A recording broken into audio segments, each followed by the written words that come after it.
যশোরে গত ২ দিন ধরে বেড়েছে হিমেল বাতাসের তীব্রতা। শীত বাড়ায় বাড়ছে ঠান্ডাজনিত রোগ। এ নিয়ে বিস্তারিত জানাতে যশোর জেনারেল হাসপাতাল থেকে যুক্ত হচ্ছেন সহকর্মী জুয়েল মৃধা। সরাসরি যুক্ত হব তার সাথে।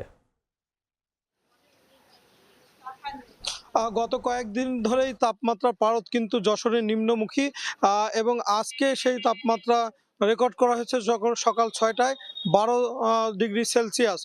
গত কয়েকদিন ধরে এই যে তাপমাত্রার নিম্নমুখিতা এবং সাথে উত্তরের যে হিমেল বাতাস, এই বাতাসের কারণে এই অঞ্চলের মানুষের শীতের তীব্রতা অনুভব করছে, শীতের প্রকোপ বেড়েছে এবং একটি জবুথবু অবস্থা তৈরি হয়েছে। গত ২ দিন কিন্তু সূর্যের আলো দেখেনি এই অঞ্চলের মানুষ।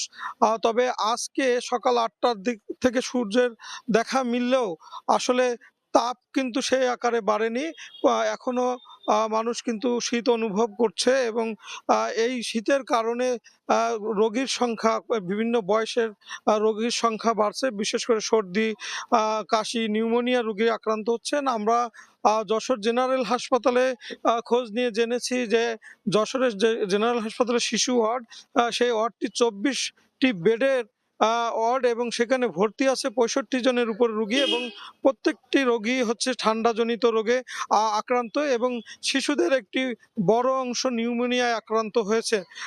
এবং অন্যান্য ওয়ার্ডের নানা বয়সীর মানুষ আসলে ঠান্ডা জ্বরে আক্রান্ত হয়ে ভর্তি হয়েছেন। এবং আমরা কথা বলেছি হাসপাতালের আরএমওর সাথে।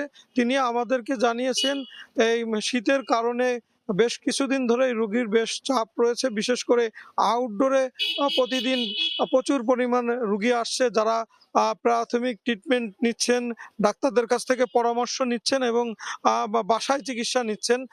তারা আমাদেরকে জানিয়েছেন চিকিৎসকরা যে এই সময় আসলে বৃদ্ধ এবং শিশুদেরকে একটু বেশি যত্নে রাখতে হবে।